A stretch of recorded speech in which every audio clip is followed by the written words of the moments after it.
నమస్తే అండి, welcome back to our channel.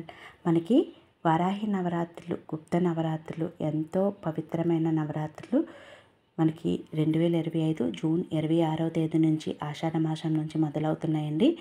ఈ మాసంలో వారాహి నవరాత్రులు ఎవరైతే చేస్తారో వాళ్ళకి చాలా మంచి జరుగుతుంది.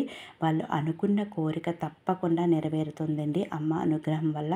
భార్యాభర్తల సఖ్యతగా లేని వాళ్ళు కానీ, సంతానం లేని వాళ్ళు కానీ, భూతగాథాలు ఉన్న వాళ్ళు కానీ, ఏదైనా ఇబ్బందులు ఉన్న వాళ్ళు కానీ అందరూ కూడా పూజ చేసుకోండి. అమ్మ అనుగ్రహం అయితే కలుగుతుంది.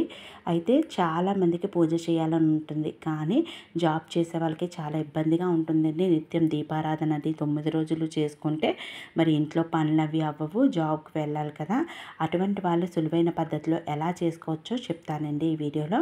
ముందుగా అయితే మనం అమ్మవారి అనుగ్రహం ఉంటేనే పూజనైతే చేసుకోగలుగుతాము. అమ్మ అనుగ్రహం లేకపోతే మనం పూజనైతే అస్సలు చేయలేమండి. అయితే జాబ్కి వెళ్ళే వాళ్ళు అలంకరణ చేసుకోవాలి అనుకుంటే ఇలా పీట వేసి చక్కగా మొదటి రోజు అలంకరణ అయితే చేసుకోండి. లేదు అలంకరణ అది చేయలేమండి అనుకునే వాళ్ళు చక్కగా దేవుడి మందిరంలోనే పూజ చేసుకోండి. అమ్మవారి ఫోటో పెట్టుకొని చక్కగా నవరాత్రులకు ముందే చక్కగా అన్నీ కూడా పెట్టేసుకోండి.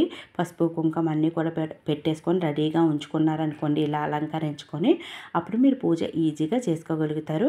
రోజు ఇవి వదిలిపోయేవి కాదు కదండి. మనకి అన్నీ కూడా ఏనుగులు కావచ్చు, లేదా మనకి పసుపు కుంకాలు కావచ్చు, అలా మనం 9 రోజులు కూడా అమ్మవారికి ఉంచవచ్చు. ఇక అమ్మవారికి పూలమాలలు రోజు కట్టి వేయలేరు కదా. ఆ కాసుల మాల, చిట్టి గాజుల మాల, తామర గింజల మాల, ఇటువంటి మాలలు ఉంటే అమ్మవారికి వేసేసి ఫోటోకి ఉంచండి. ఇక అమ్మవారికి ఫోటోకి ఒక్కరోజు బొట్టు పెడితే 9 రోజులు ఇక ఆ బొట్టు పసుపు కుంకాలు ఉంటే సరిపోతుంది.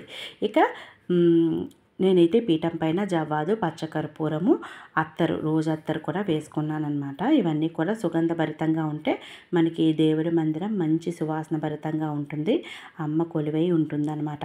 ఇక ముందు మీరు నీళ్లు పట్టేటప్పుడే చిన్న చెంబుతో నీళ్లు పట్టి అమ్మవారికి ఖచ్చితంగా మంచినీళ్ళను సమర్పించాలి, పానకాన్ని కూడా సమర్పించాలి. నేనైతే మంచినీళ్ళు చెంబు మీద చిన్న తిరునామం అయితే వేసుకున్నానండి. ప్రతి నిత్యం కూడా ఇదే చెంబుతో నీళ్లు కడిగేసి చక్కగా పట్టి ఒక పుష్పం వేసి అమ్మవారి దగ్గర పెట్టండి. ఇక దీపారాధనకు వచ్చేసరికి మీరు ఎక్కువ దీపాలు పెట్టవలసిన అవసరం లేదండి. సింపుల్గా 2 దీపాలు పెట్టి 3 ఒత్తులు వేసుకొని చక్కగా దీపారాధన అయితే చేసుకోండి. ఇలా అన్నీ కూడా మీరు నూనె వేసి, ఒత్తులు వేసి ఇవన్నీ కూడా రాత్రి చేసేసుకోవచ్చండి. పూలు పెట్టడము, పూజ చేసుకోవడం, నైవేద్యము ఇవన్నీ కూడా మంచినీళ్ళు ఇవన్నీ మార్నింగ్ పెట్టుకోవచ్చు. ఒత్తులు అవి కూడా నైట్ మీరు స్నానం చేస్తారు కదా, స్నానం చేసేటప్పుడే అమ్మవారికి పూజ అయిపోయిన తర్వాత దీపం కండెక్కిన తర్వాత మీరు మళ్ళీ ఇవన్నీ కూడా నీట్గా తీసేసి కొత్త దీపాలు అవి పెట్టేసుకోవచ్చు. ఒకవేళ తెల్లవారే వెళ్ళిపోతాం అనుకునేవారు, లేదంటే కొంచెం వీలుంటుంది అంటే ఒక ప్రమిద పెట్టైనా దీపారాధన అయితే చేసుకోవచ్చండి. ఏమీ ప్రాబ్లం లేదు. ఒక ప్రమిదలో 3 ఒత్తులు వేసి దీపారాధన చేసుకోండి. ముందుగా గణపతిని తలుచుకోండి, మనసులో గణపతిని తలుచుకొని నమస్కరించుకోండి. ఎందుకంటే హడావిడిగా ఉన్నప్పుడు మనం షోడశోపచార పూజ చేయలేము. అందుకని గణపతికి ధూపదీప నైవేద్యాలన్నీ కూడా సమర్పించేసి చక్కగా స్వామివారికి మంత్రపుష్పాన్ని సమర్పించి ఒక 3 మార్లు కదిలించండి. తర్వాత ఇప్పుడు మనం వారాహిదేవికి అమ్మవారికి పూజ చేసుకుంటాము. జాబ్కి వెళ్ళే వాళ్ళు అష్టోత్తరాలు అవి చదవలేరు కదండి. అటువంటి వాళ్ళు 12 నామాలు చదువుకుంటే సరిపోతుంది. 12 నామాలు 12 నామాలు ఉంటాయి. అవి నేనైతే షార్ట్లో కూడా పెట్టానండి, షార్ట్లో అప్లోడ్ చేస్తాను. అలా ఆ వీడియో అయినా మీరు పెట్టేసి చక్కగా అమ్మవారికి పూజ అయితే చేసేసుకోవచ్చు. నేను రేపు షార్ట్లో అయితే పెడతాను ఆ వీడియో. లేదు అంటే మీకు చదవడం వస్తే చక్కగా 12 నామాలు చదివేయండి, 1 నిమిషంలో అయిపోతాయి. చదివి తల్లికి చక్కగా నమస్కరించుకోండి. భక్తి శ్రద్ధలతో నమస్కరించుకుంటే అమ్మవారి అనుగ్రహం తప్పకుండా ఉంటుంది. వారాహిదేవిని ఇంట్లో పెట్టుకోవడం వల్ల మనకి చాలా మంచి జరుగుతుందండి.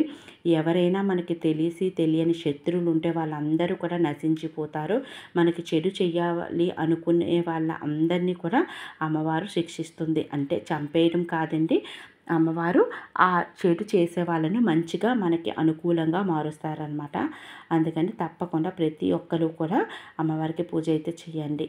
నేను చూస్తున్నారు కదా, ఇక్కడ నా దగ్గర అయితే త్రిశూలం అయితే ఉందండి. త్రిశూలం కూడా పసుపు కుంకుమ పెట్టి అమ్మవారికి పెట్టాను. ఎందుకంటే అమ్మవారు మనకి సైన్యాధ్యక్షురాలు కదా, అందుకని అమ్మవారికి ఆయుధాలు అయితే ఉంటాయి, అందుకని త్రిశూలం అయితే పెట్టుకున్నాను. ఇక్కడ నేనైతే అష్టోత్తరాలు చదువుకుంటున్నానండి. అష్టోత్తరాలు చదువుకుంటూ చక్కగా పూలు ఎన్ని వస్తే, అంటే మనకి 108 పూలు ఉండవు కదండి, ఎన్ని పూలు వస్తే అన్ని పూలతో అష్టోత్తరం చదువుతాను. రిమైనింగ్ అంతా కూడా అక్కడ చిన్న ప్లేట్ పెట్టుకొని కుంకుమతో ఉన్న నామాలు అయితే చదివేస్తానమాట. ఎరుపు రంగు అక్షంతాలతో మనం అష్టోత్తరాలు చదువుకోవచ్చు, అదే లేదు కుంకుమతో కూడా అష్టోత్తరాలు చదువుకోవచ్చు, లేదు చిట్టి గాజులు లేదా పసుపు కొమ్ములు, రోజు ఉపయోగించిన పసుపు కొమ్ములు చిట్టి గాజులు యూజ్ చేయొచ్చు. అంటే 9 రోజులు అష్టోత్తరం చదివిన తర్వాత ఆ పసుపు కొమ్ములన్నీ తీసేస్తాం కదండి, మళ్ళీ అవే యూజ్ చేయొచ్చు, వాటిని వాష్ చేయ అవసరం కూడా లేదు, అవే అష్టోత్తరాలకి చదువుకోవచ్చు, ఏమీ ప్రాబ్లం అయితే లేదు. వెండి పుష్పాలతో కూడా అష్టోత్తరం అయితే చేసుకోవచ్చు. ఇవన్నీ కాదు అంటే ఎర్రని అక్షంతాలతో అమ్మకి ఒక చిన్న ప్లేట్ పెట్టుకొని పసుపు కుంకుమ అన్నీ ఉంటాయి, ఆ ప్లేట్లోని చక్కగా అమ్మవారికి అష్టోత్తరాలు చదువుకొని ధూపాన్ని చూపించండి, సరిపోతుంది. నేనైతే ఇక్కడ అమ్మవారికి అష్టోత్తరాలు అయితే చదువుకుంటున్నాను. అష్టోత్తరాలకి మనం తులసిని కూడా యూజ్ చేయొచ్చండి, ఎందుకంటే అమ్మవారు మనకి సాక్షాత్తు ఆ శ్రీమన్నారాయణుడి రూపం కనుక తులసిని కూడా అమ్మవారికి సమర్పించవచ్చు. మొరవము, ధవలము, తులసి, మల్లెపూలు ఇవన్నీ కూడా భూమి మీద పండేవన్నీ కూడా అమ్మవారు సాక్షాత్తు భూదేవి స్వరూపం అంటారు. భూమిలో పండేవి, భూమి పైన పండేవి ఏవైనా సరే పెట్టుకోవచ్చు. ఏవి పెట్టలేము అంటే పానకం కూడా పెట్టుకోవచ్చు. ఇక వినాయకుడికి వచ్చేసరికి చిన్న బెల్లం ముక్క, ఎండు ఖర్జూరాలు ఇలా మన ఇంట్లో ఉన్ను పెట్టుకుంటాం కదా, అమ్మవారికి కూడా అదేవిధంగా కొంచెం పానకం తయారు చేసి పెట్టండి. తాంబూలం ఉంటే తాంబూలం పెట్టి చక్కగా నమస్కరించుకోండి. ఏమి భయపడవలసిన అవసరం లేదండి, ఏదైనా తప్పు జరుగుతుంది అని. మనం సింపుల్గా పూజ చేసుకున్న నియమనిష్టలతో ఉంటే అమ్మవారి అనుగ్రహం, కరుణ, కటాక్షం మన పైన ఎప్పుడూ ఉంటుంది. ఒకవేళ ఎక్కువ రోజులు చేయలేము అనుకునే వాళ్ళు, 9 రోజులు చేయలేము పూజ అంటే మొదటి రోజు కానీ మొదటి 3 రోజులు, 5 రోజులు పంచమి తిథి వరకు, లేదా మనకి 7 రోజులు, ఇలా మన ఇష్టమైన రోజులు, ఇన్నే రోజులు చేయాలని ఏమీ లేదండి. ఇష్టమైన రోజులు చక్కగా అమ్మవారిని పూజించుకొని అమ్మవారి అనుగ్రహం అయితే పొందుతారని మనస్ఫూర్తిగా కోరుకుంటున్నాను. అయితే ఉదయము సాయంత్రం పూజ చేయాలంటే నవరాత్రులు కనుక ఉదయము సాయంత్రం చక్కగా పూజ చేసుకోండి. ఒకవేళ వీలు కాకపోతే ఏదో ఒక పూట అయినా సరే పూజ చేయండి. దేవుడి మందిరంలో కూడా అమ్మవారిని సాక్షాత్తు లక్ష్మీదేవి స్వరూపంగా, లలితాదేవి స్వరూపంగా నార్మల్గా పూజ అయితే చేసుకోండి.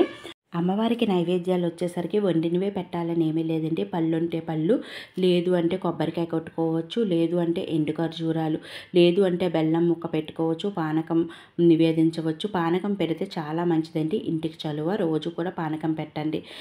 లేదు అంటే మనం వండే అన్నము, కూర ఇటువంటివి కూడా పెట్టుకోవచ్చు. వాటిలో ఉల్లి వెల్లుల్లి కలవకుండా ఉంటే సరిపోతుంది. చూసారు కదండి, సింపుల్గా ఎవరైనా చేసుకోగలిగేలాగా పూజా విధానం అయితే చూపించాను. నెక్స్ట్ వీడియోస్లోనైతే మనం ఫస్ట్ రోజు, సెకండ్ రోజు అలా 9 రోజులు పూజా విధానాన్ని అయితే అప్లోడ్ చేస్తానండి. ఇంకా ఏమైనా సందేహాలు ఉంటే తప్పకుండా కామెంట్ సెక్షన్లో కామెంట్ చేయండి. మరొక చక్కటి వీడియోతో కలుద్దాం. ఓం శ్రీమాత్రే నమః.